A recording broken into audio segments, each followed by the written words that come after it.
after I'd sold my business and I didn't know what else to do with myself and thought I might just travel around Australia for a year or two. So I bought a second-hand bus and had it fitted out and took off with no real plan except to go and explore Australia. I had 2 solar panels on the top of the bus for power, 3 great big deep cycle batteries, and my sewing machines, and I could work wherever I was.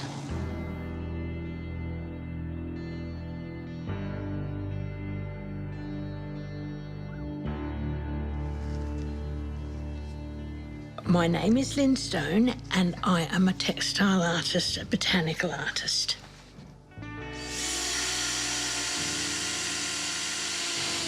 So that's a lot easier than winding it on by hand.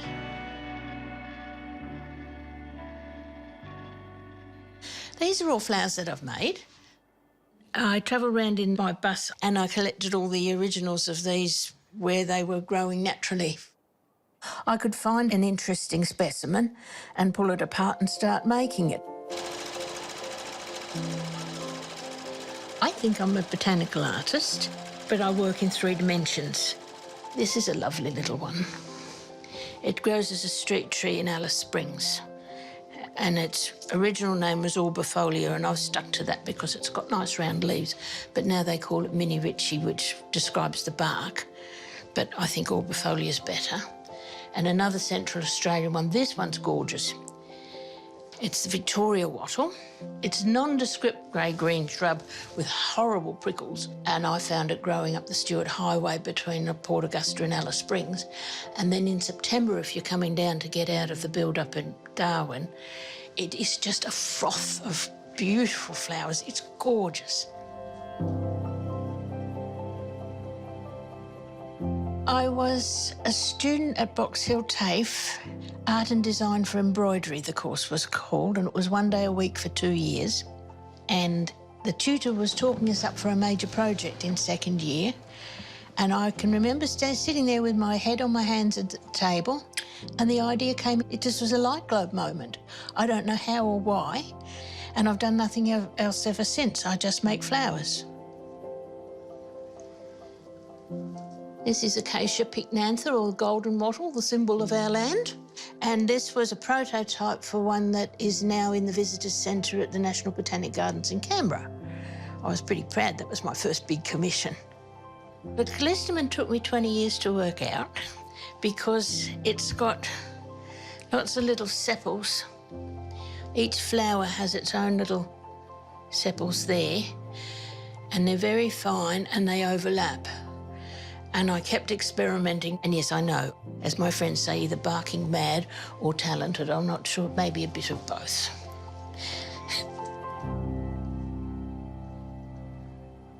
I recently had to fill in a form that said, what techniques do you use? And the first technique is observation, and then it's stitching and dyeing. But the observation's the main thing. The accuracy of the work's very important because a normal botanical artist who works in watercolour, it's very, very important to get all the details and to record everything accurately because people use that for plant identification. And just because I can't work in 2 dimensions doesn't mean I can't get the same accuracy. And I want to tell the story of the plant so that people can see it. That is my favourite. I worked really hard all the time I've been making them, and I'm never able to get them dangly enough. But finally, this one, I got dangly enough. And another hard bit with this is that the rotten thing has a fine line of red going down the vein down here, which requires a very fine paintbrush with dye and a steady hand. And then I had to get the frosted look on the stem, and that took me a few years to work out. But it's the same as I use for the pollen on the stamens, which is puff paint. I use rayon thread, and it's soft and pliable. I just get white and I dye it all. The dyes, when I first started using them, because they're just like coloured water, I put them on with a paintbrush and I had a lot of trouble controlling them. So I took myself off to watercolour classes for a couple of years.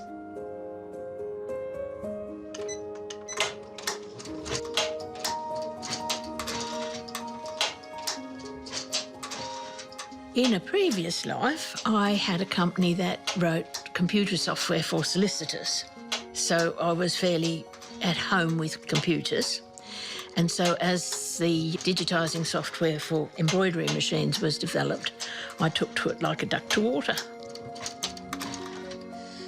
So this is where I do it all, my playroom as I call it. And when I first started, I just had one sewing machine that did straight stitch and zigzag and a hoop, and I did it all by hand.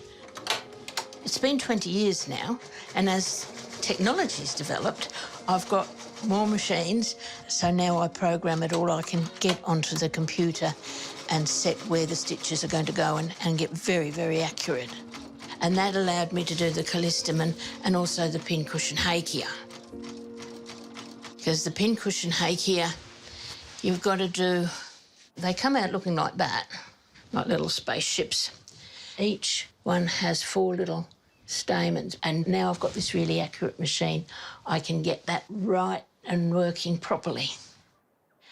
And I've no idea how many techniques I've invented. I've invented tools, and I've repurposed some tools like my drill from one thing to another. I went to a fisherman's shop and I found this bobbin holder, which instead of trying to wrangle a thread and keep tension and everything, it just holds things absolutely still. And you can wind the thread around easy as. I have a friend who is a nurse who gave me a pair of archery forceps, which are wonderful for holding things when you've got to sew little bits and pieces.